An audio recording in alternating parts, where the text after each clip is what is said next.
Welcome back. Welcome in. This is Country Roads Confidential at earsports.com. We are part of the Paramount Podcast Network, continuing our preview of West Virginia Big 12 opponents for the 2022 season. The wheel stops today on Oklahoma State. We tag in our friend from GoPokes.com, staff writer Cody Nagel, to wisen us up on the Cowboys. Cody, thank you for coming in today and helping us out. How are things down in Stillwater? How are things around a program that is remarkably stable in a conference that definitely is not? Yeah, things are going well here. A lot of excitement for this season, especially coming off last year. Going to the Big 12 title game and then beating Notre Dame in the Fiesta Bowl. So yeah, definitely some excitement and ready to get the season underway here soon. Let's begin at the ending here, if that makes any sense. Spot in the Big 12 title game, maybe a bit of an upset that Baylor won, but a lot of changes. Star power gone, defensive coordinator gone, really good defensive coordinator in, some continuity on offense. You have, I guess, the best quarterback in the league because he was there last year at the end and he's there this year at the beginning. So there is talent. There are expectations. There's certainly precedent for Oklahoma State to be successful. Let's fast forward to the end. What is the story at the conclusion of this season for the Cowboys? I think they'll definitely be in contention, for that Big 12 title game again. I think the biggest question is, how does the defense perform, under their new defensive coordinator with Derek Mason coming in, and Jim Knowles leaving for Ohio State. I think that's kind of the biggest question there. Jim Knowles was such a good play caller on that side of the ball and was able to adjust, throughout the game. I think that's something that Derek Mason's going to have to do if Oklahoma State's there at the end of the season. In the Big 12 title game again. Obviously last year coming up short, literally inches short of its first conference title and since 2011. So yeah, there's some question marks on defense and offense. Bringing Spencer Sanders back is big. An all Big 12 quarterback now for the preseason and obviously won it last year. So yeah, there's some question marks there too. But losing that star power with Jaylen Warren at running back, Tay Martin, your leading receiver, they're going to need some guys to step up if they want to perform on offense as well. We'll get to all that, including Sanders, before we finish here, I promise. But let's kind of go off the radar here. We're going to take a step from the beaten path, kind of into the woods a little bit, if you don't mind, Cody. People who frequent your site, they're going to know all the major names and storylines. People who are listening to this on the West Virginia side, well, they know where to go if they want to get the scoop on Oklahoma State. But let's go for a preview a bit here. What is high on your list, but not at the top of players, of storylines, of units, topics, themes, whatever? Someone, something, it's not obvious, but you've got your eye on that it's going to be a significant part of this season. And then at some point, someone listening to this is going to be like, you know what? I knew about this in July because I heard Cody talk about it on that one podcast. What is your pick from that bag? I think it's the two cornerbacks that'll probably be starting. It'll be Jabar Muhammad and Corey Black. They're both juniors in their third season. They've played a few snaps here and there their first 2 years, but really came up big in the Fiesta Bowl. They kind of increased their playing time there, knowing they were going to have to get these guys into some starting rotation type stuff coming into this year. Jarek Bernard-Converse is gone. Christian Holmes is gone. Christian Holmes is now with the Washington football team, and Bernard-Converse transferred to LSU. So they lose their two starting cornerbacks. But I think those guys are as the season progresses, they're going to get more comfortable back there, and that'll be a big factor for them on the defensive side of the ball. At least is those two guys stepping up at corner and getting that first year starting experience. Let me stick here and make this part B of this question. I try not to do this, but that's an interesting pick, and it's something they really need too, because they could be good around that, especially in the front too. They have some good players. How much do they need the cornerback position to hit this year? Yeah, that's kind of the most important part of the defense. You know, the defensive line brings back a ton of experience. You know, they even get Trace Ford back, who was out last year. You know, he was one of the best, you know, freshmen back in what was that 2019, and then sophomore year 2020, he was decent too. But just got hurt that last game of the regular season in 2020. Then hurt his other knee just a couple weeks before the opener last season. So you know he's been out a full year. But anyways, the defensive line will be good. Linebackers is another kind of question mark. You know, you lose Malcolm Rodriguez and Devin Harper, who two guys that were, you know, incredibly experienced in that middle of the defense. You know, I think they've got some younger guys that'll step up there. I think just the cornerback spot with Corey Black and Jabar Muhammad is kind of the X factor of, you know, it could swing the defense one way or another going into this season. All right, we've warmed you up with some generic questions that we ask all of our guests here. I want to get something specific. I mentioned remarkably consistent program.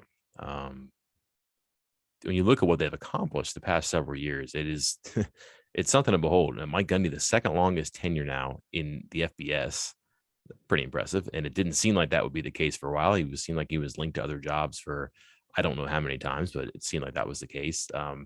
A lot of 10-win seasons. I think 7 out of the past 12 years. They've won a bowl, 5 of the past 6, just went to the Big 12 title game, beat Notre Dame. So it's not just that they're hot. It's that they've been strong for a long, long time. But it never seemed like to me on the outside that Gundy was guaranteed to be there despite his connection to the university, and that he was always either looking or connected to other jobs and never, you know, threw in the Heisman and kept him away. It seemed like he was okay to let the conversations exist.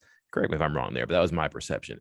But new AD, new president, the administration is totally different. It just seems like he's probably a lifer there now too. Where do things stand with Mike Gundy, his past, present, and future with, you know, the program that is pretty well synonymous with him right now? Yeah, you know, just talking with him this spring and, you know, the press conference that we had, and even last in his season as well, he seems a lot more comfortable, I guess. Not that he wasn't comfortable for the past, you know, 15, 16 years. You know, I think he sees the program is capable of taking this next step finally. You know, they get those 10-win seasons. You know, they excuse me, they'd get to, you know, a New Year's Six bowl, but they were never really contending for, you know, the Big 12 title game or anything like that. You know, you always had Oklahoma, and you know that was pretty much dominating the conference there for, you know, 5 years, 6 years. But I think he sees that this program is capable of taking this next step, competing for conference titles each season, and he's finally getting the full backing from the administration. You know, you mentioned the new athletic director, new president as well. I think their relationship is off to a good start. You know, he kind of clashed heads a little bit with Mike Holder. You know, they kind of didn't see eye to eye on certain things. Yeah, I think that kind of, you know, factored into, you know, him kind of looking elsewhere at times, maybe kind of, you know, trying to force his way into getting a raise to make sure they kept him around. But yeah, I think with the new administration and just, you know, the camaraderie that they have and the communication that they have on a daily basis, I think he's the most comfortable he's ever been here. Back to the team, the product on the field. Very rarely is talent the issue for Oklahoma State. They recruit well, they develop well. The portal, that's just another avenue for, you know, quality players here too. There's a lot to choose from this question. So tell me, Cody, who are the players, maybe even the units that people should be paying attention to that are going to put Oklahoma State's offense, defense, special teams up on that championship level pedestal? Um, I think receiver position will be really good this year. Last year, you know, they only had really Tay Martin as their kind of experienced guy coming back. Brennan Presley was a sophomore, but you know, hadn't played a ton his freshman season. But you know, they used a lot of true freshman guys last year that now are coming into this second year, have that year of experience under their belt. You know, you mentioned guys like John Paul Richardson, Blaine Green, Bryson Green. You know, they had a really good freshman class last year that really stepped up, and you know, as the season went on, just got better. So I think that that position group will take a big step this season. And Spencer Sanders is going to need those guys, to rely on if he wants to, live up to this, expectation that he'll be the All Big 12 quarterback again. Let's stick right there. We're going to end with the beginning. Everything in the Big 12 obviously starts with the quarterback position. They have the best one on paper. We mentioned it. It's kind of odd when you look at the talent at quarterback that he competed against last season and then this season, perhaps even too. But Spencer Sanders is your first team pick. Sometimes it may be difficult to understand because of stats, accuracy, turnovers, whatever. And then sometimes it may be hard to dispute that because he does win. He does have moments, and there are games where he looks like it's fit for him and it's supposed to work. Shane Illingworth no longer there. Not a lot of depth, although there's an interesting name on the depth chart there. But this seems like it's Sanders' deal to finish. He's certainly worked for that status. How do things shake out for him this year?